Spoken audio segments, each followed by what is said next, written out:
Hey, good morning, everyone. Welcome to People Drinking Coffee with Jamie. I'm going to probably be flying solo today because I do believe Natalie has a um, prior commitment that she had to take care of. So, cheers to a cup of coffee, just brewed a fresh pot, or not a pot, cup. Sorry. Don't forget about our Slim Roast coffee. Slim Roast coffee is the bomb. But I already had that earlier today, so this is my second cup of coffee, which doesn't always happen. I don't always have that second cup. How's everybody doing today? I'm wearing my sweater because I moved my office down here into the basement. Well, you can't see that I'm in the basement, but I think I mentioned it on a show earlier that I had moved my office down into the basement, and unfortunately, one of the well, I say unfortunately, but for me, I prefer the cooler temperatures anyway. Um, but in the mornings, it can be a little bit on the cool side, which is a nice, good, warm cup of coffee is helpful. So, um, forgive the sweater anyway. I hope everybody's doing well.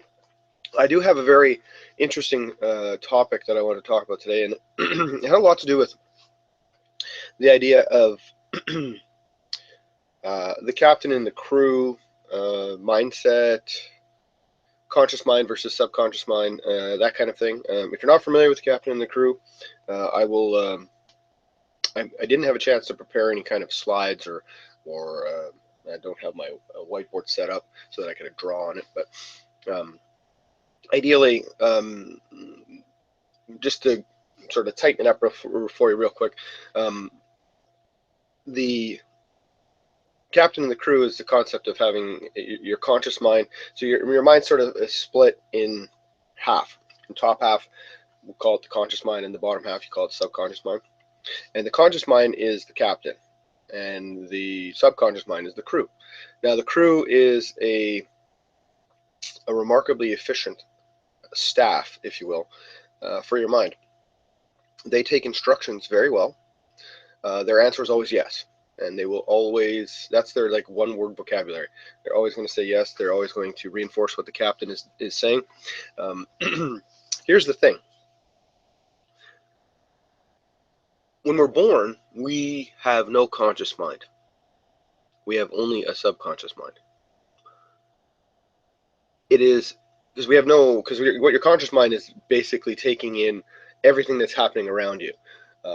Right now you're listening to my voice. That's coming into your conscious mind. Your captain is taking what I have to say, and it's going to decide what it's going to do with it. And whatever it decides it's going to do with it, the crew is going to agree.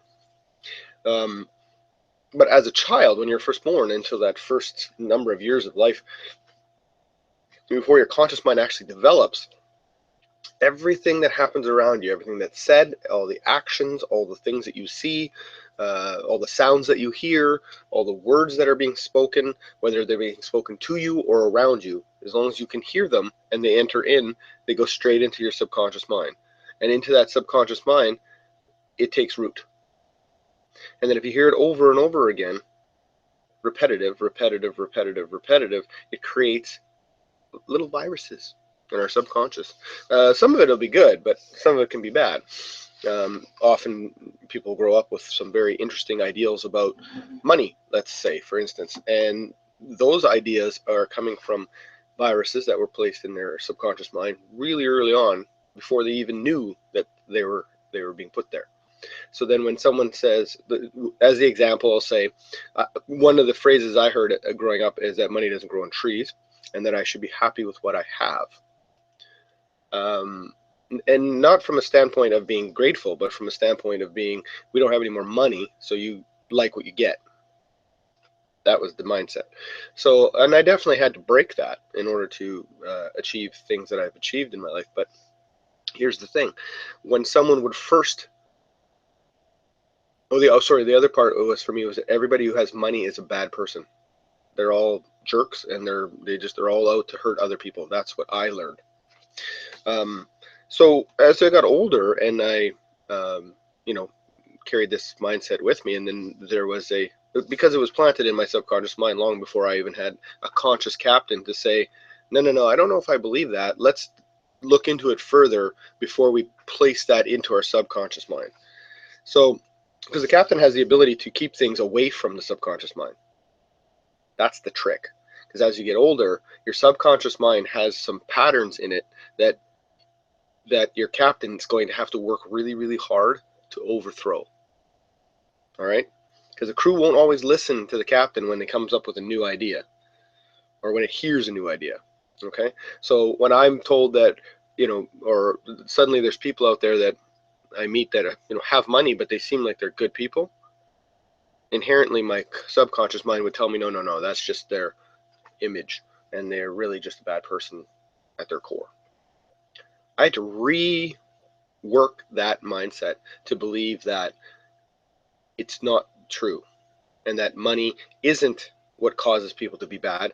They were bad before they had money, and I don't know who my father specifically ran into that had money that was a terrible person, but that's what he really I do not wear red intentionally to go. No, sorry.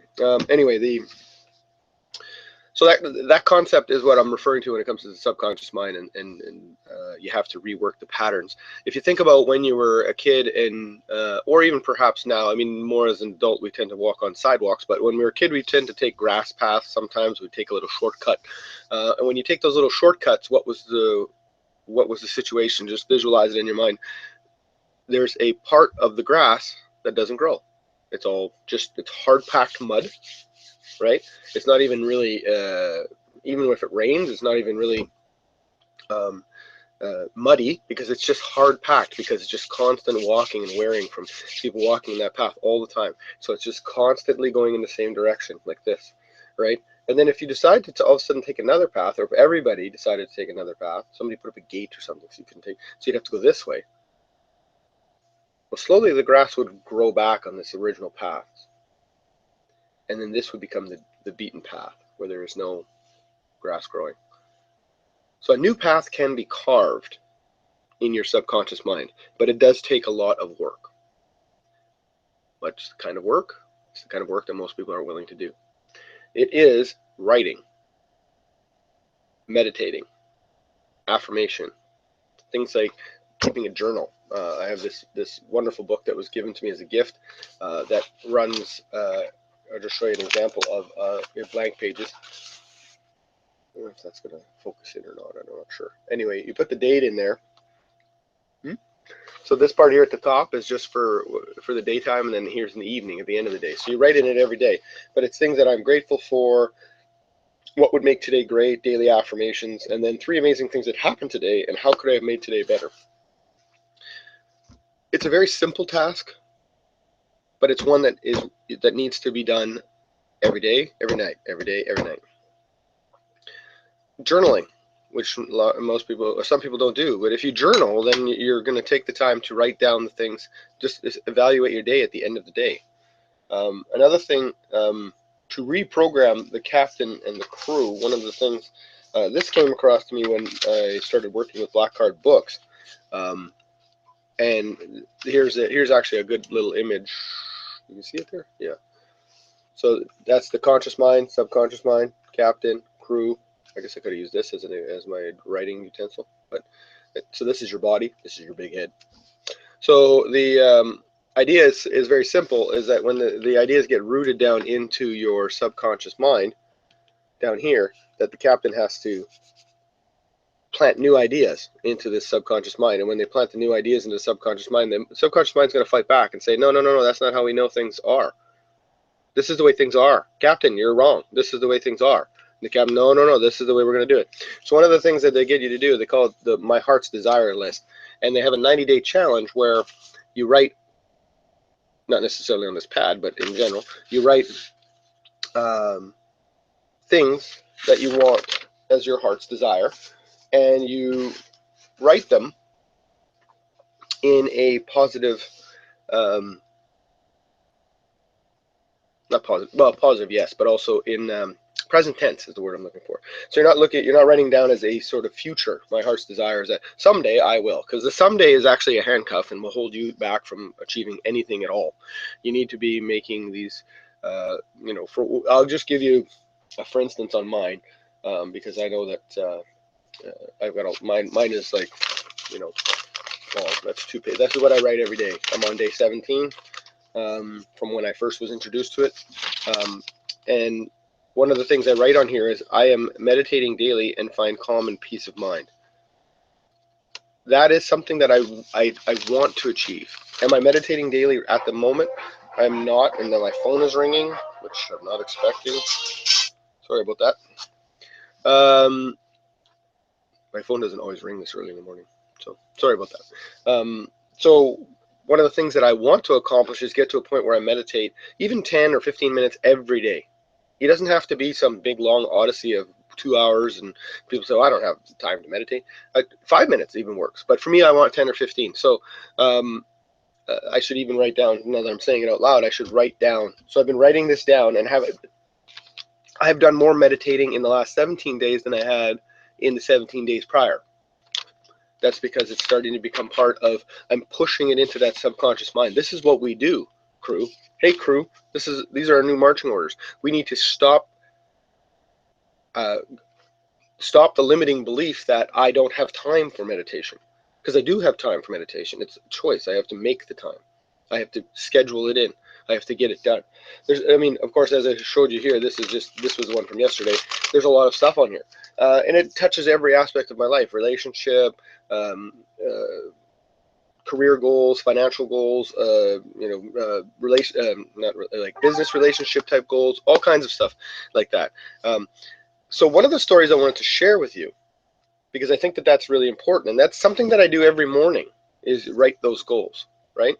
So you write those affirmations every day. So it's every morning. The first thing I do is write those and write in this journal. That's the first thing I do before I do anything else. And then at the end of the day, that's when this comes in. One thing I want to do a little more of is the full journaling, where I just sort of review my day. But it's important because you end your day with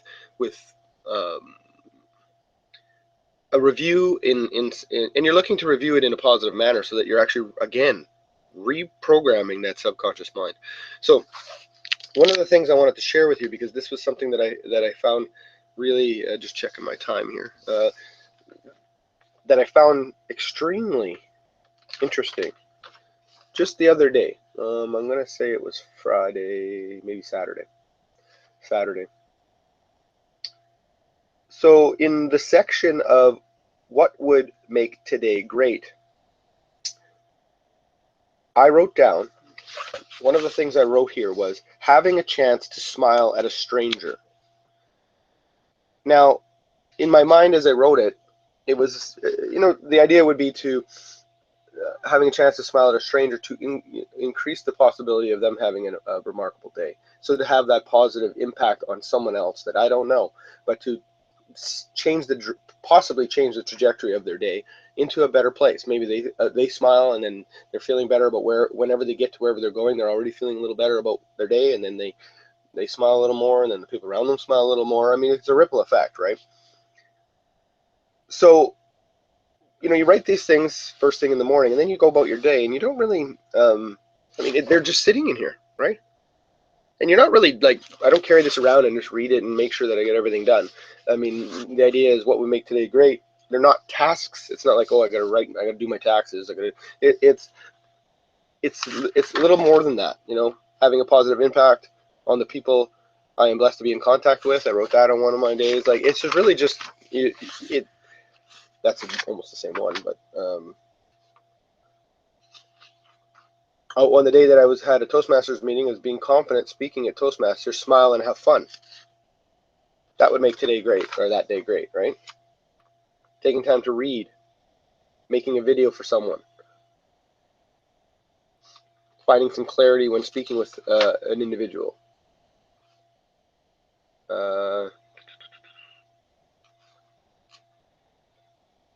spending time meeting, going to a movie, like little things like that. It doesn't have to be grandiose, I'm going to change the world kind of stuff. Remember, we're trying to just reprogram our brain so that when the bad things happen, because they will, and when the bad things come along, and when you have those moments where you're not quite sure, or your clarity is not your best friend, these things will help keep you on course. So anyway, back to my have a chance to smile at a stranger. My mindset was that I wanted to, actually those were back-to-back days, by the way, have a positive impact on people I am blessed to be in contact with. And the following day was have a chance to smile at a stranger. So my mindset for those couple of days were having that kind of impact on someone I don't know. So on Saturday, I had taken my niece to a movie, and I don't really need to keep this open. So I'm just gonna, what the story is related to. At the end of the day, you're writing three amazing things that happened today. So you write down, you sort of evaluate your day and you write down some stuff. One of the things I wrote: had an opportunity to inspire a young man, a perfect stranger. Okay, so that's what I'm going to tell you about. So Saturday, early evening, I had a chance to take my niece out to a movie because it was her birthday on Friday, and she was 11. So we went to go see a animated stop animation type movie, her choice. And so on the way, she lives out of the city of Winnipeg, and so in order for me to be able to take her, I was agreed to bring her back home. So when I brought her home, as I was coming back into the city after dropping her off, I decided I was going to wash my car and clean it up, because when you're on the highway, you get bugs and stuff like that, and the car needed to be washed anyway because it had rained for 2 or 3 days in succession prior to that. So it was just one of those things, time to clean it. And I went to a car wash that I don't normally go to because it happened to be en route to where I needed to go to get home, and I remembered that this one was there, and I thought, I've never been there, so I'm just going to pop in there and see what it's like. I wash my vehicles often, so convenience of finding different places to wash is good, and not all car washes are made equally. Some people take care of their car washes, some people don't. So anyway, I went into this car wash. I pull into the stall. The place looks a little run down. It's the first impression, right? Because I've never been there before. Things look a little run down, maybe a little bit. There's a little bit of rust on some of the metal on the walls. Some of the concrete is old. The building's probably really old, so that's fine. So I get out of my car, and when I get out, I'm facing towards the back of the vehicle, just because the nature of getting out of a car. And on the back post behind me, on my left, there's a bracket mounted for the brush, the foam brush that you would use for your car. Not foam, but yeah, well, because it gives off. Well, anyway, the brush. And I'm looking at this hose, and there's 3 different places on the hose that are wrapped in duct tape. And then the connection where the hose connects to the I guess the longer portion of the brush is wrapped in some other kind of tape that isn't fully secure, like it's unraveling a little bit. And I'm thinking, man, not really take care of their stuff. All right. I was going to need to use the brush because it had been a number of days since I washed it, the road grime and whatever. You can't get that off just by spraying. It doesn't work. So I proceeded to go make some change and kind of looking around and for surveying. I see there's a young man sitting in the office area, sitting with his earbuds in, and I'm like, okay, young kid there. It's a car wash. What else what is he really going to do? So I'm just assessing, just that sort of thing. So I go and I wash my car, or I hose down my car. I just, spray off all the dirt, and I go to use the brush. And so I take the brush and I put it over top of the car, and this foam's coming out the front, no problem. And I feel that my hand is wet, and I look back, and where that joint is, where the hose attaches to the longer part of the brush, is leaking all over my hands. Interesting side note is that the foam coming out of the brush is a pink foam. A lot of places it's just white foam, it's just soap. But in this case, it's actually pink. So my car is, being covered in pink foam and whatever. And so is my hand being covered in pink foam. I happen to be wearing a white t-shirt, and I started to notice that I had little pink dots and splotches all over my shirt. because of the soap coming out of, now I don't know what kind of soap this is. Again, first time I've ever been here, so I'm a little bit frustrated that the quality of the care and repair, and you have a business, you take my money, I expect you to at least invest some of that money in keeping the business running at a minimum, which is not leaking all over me, right? That's the kind of minimum. Don't leak the fluid that is going through the hose all over my body. I think that's fair. So, okay, so I'm a little bit frustrated. I'm gonna finish I gotta finish this job anyway. I'm not gonna just not do it. So I just finish the job. I get it all done. I've rinsed my car. The whole time I've been sort of contemplating whether I'm gonna mention it to the kid, or if I'm gonna, because what's he gonna do really? Because it's that whole net gain concept. If I can tell him, but he doesn't care, what's the point? So I decided that I wanted to have a conversation with him after. Um, uh, well, or as before I dried my car. So I just let him know that I got the stuff all over my shirt, and I don't know if it's going to come out. I think that maybe if you could write a note and let the boss know. And the kid seemed a little bit indifferent, and that really kind of bothered me. Customer service is a lost art these days. So I sort of pushed on him a little bit more, and I said, hey, why don't you come with me and I'll show you what I'm talking about. So he came with me and he showed me, and his attitude was a little bit defensive and standoffish. And so I decided that this was a teachable moment, and I don't know if he's going to take it or not. That's neither here nor there. Uh, but I just thought I'd throw it out there, because who knows, maybe I change the way he views uh, the way he's moving forward. So we have a little bit of a back and forth conversation where he's still getting defensive, and I'm still trying to explain to him that it's not him that has upset me. It's the concept that they don't take care of their building. I said, I put my money in that box over there, and then my money is taken by the guy who owns this place, or the people that own this place, and they don't take that money and reinvest it so that at the very least this hose doesn't leak all over me. And so it was back and forth. He wanted to offer me a refund, and I said, "Look, I don't need a refund. I really just appreciate you letting the guy know that there was a customer here." He goes, "Well, you want to take my name and all that." I said, "I don't need to leave my name. Just pass along. There's customers." And so he was fine with that. And then he came back out a little bit later, and I said, "I just gotta let you know that I'm a first-time customer, and I won't be coming back." And the lesson to be learned here is that customers that don't enjoy their experience often don't tell you. Like I'm a part owner of a restaurant, so I understand the gravity of when you screw up. Most customers won't tell you. The ones that do tell you is a very small percentage of the customers that actually dislike the service that they received. Again, this may be something that when I say that, if you're a business owner, you may be going, that's not true. Your captain is telling your crew that it's not true.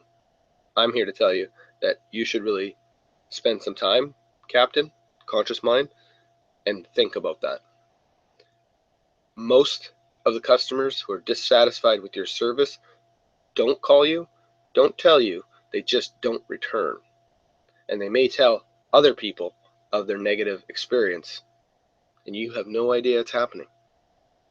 So I was explaining to this young man that by me telling him and giving him the opportunity to tell the owner, it's a very rare occasion, and that the lesson here is to understand that customer service happens before the customer gets there.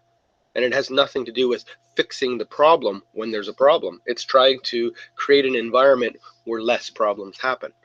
And so he, all of a sudden, his attitude shifted a little bit, and he really wanted to hear what I had to say.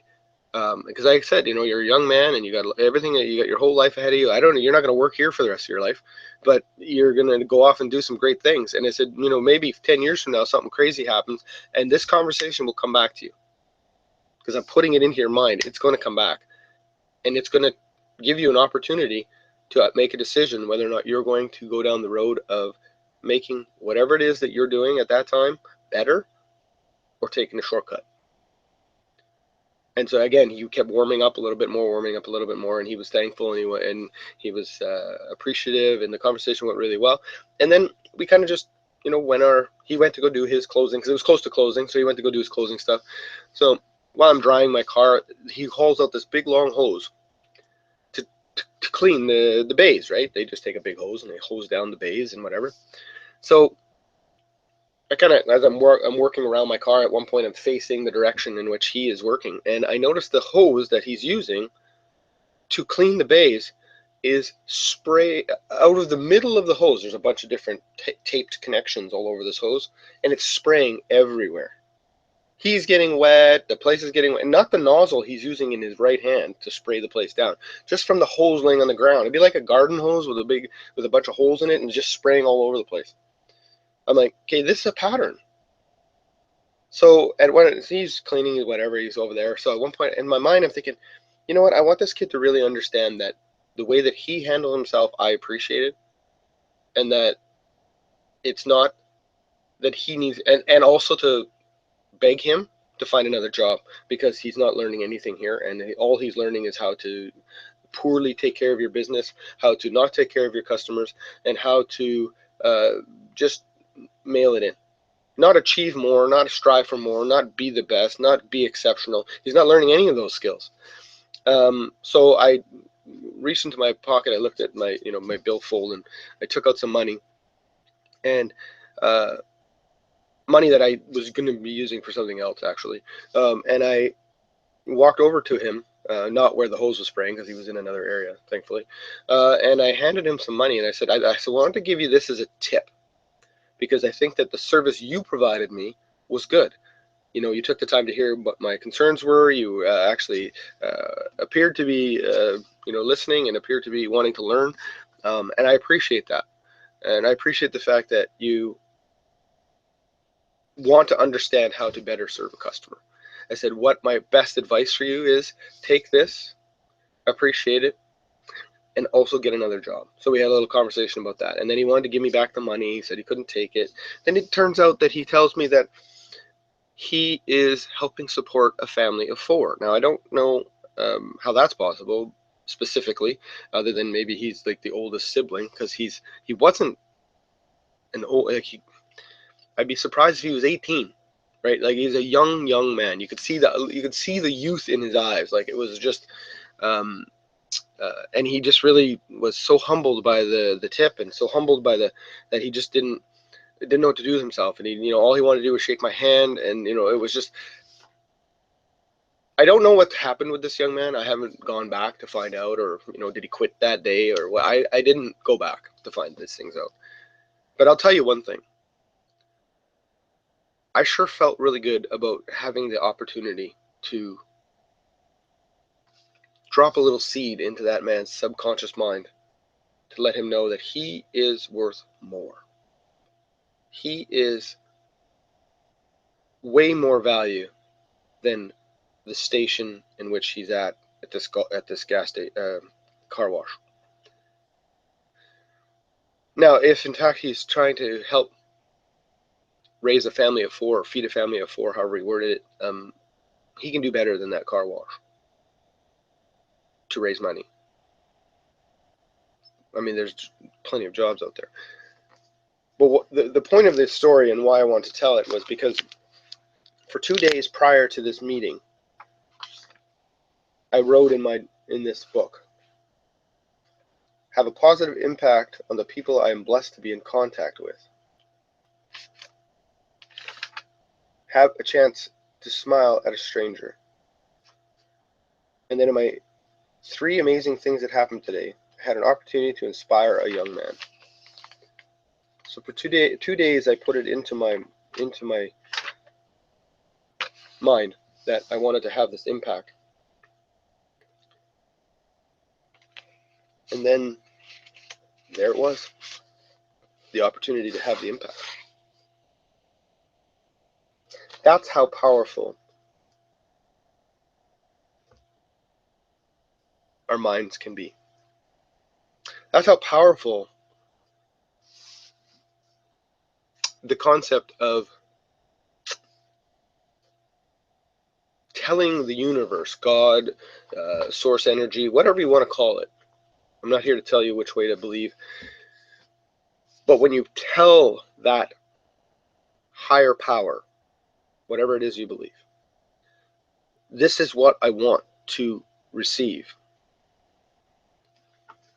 in writing, verbally. Say it out loud. Don't just think it in your brain. Say it out loud. Write it down. The universe will conspire to bring it to your feet. And if you're open to receive, you will find it, you will see it, and then you can act on it. So I think that the big idea that I wanted with people drinking coffee today with me in our little coffee shop talk is that you have the ultimate power to define your destiny. You have the ultimate power to define your life. You control the direction, you control the tempo, you control the how positive or negative it is. You control all of that. You may have some viruses in your subconscious mind that have been planted there with repetition over years, over time. And yes, it's going to take some work to rework those pathways in your brain. And the way to rework those pathways is to get them coming out of your hand when you write. I know some of you might say, oh, I'm not a writer. You don't need to be a writer. Just put a pen to a piece of paper and start letting it move. Nobody's looking for grammar. Don't care if you can spell. No one's going to read this. This this thing here that I write every day, it's not for anybody else to read. I mean, it's not that I have anything to hide, but it's not that you're not writing it for anybody else. This is for you. I mean, well, this is for me, but when you write it, it's for you. This is for me to remember, this is where I'm going. This is what is going to be happening in my life, right here. This is what is happening in my life. And it's only a matter of time before it realizes itself and manifests itself. But as long as I'm not letting God and His ultimate power know that this is what's happening, this is what is happening, He can't help me. If you stay stuck, He stays stuck. Again, universe, source energy, whatever you want to call it, will not move toward you if you are not moving toward it. You take one step, it takes two. You take 5 steps, it takes 10. You start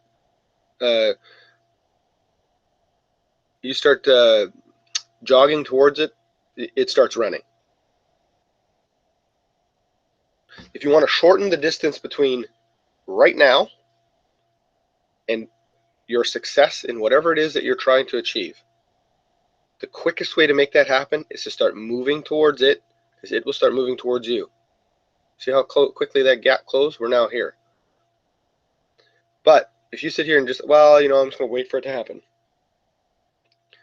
My life will be awesome when?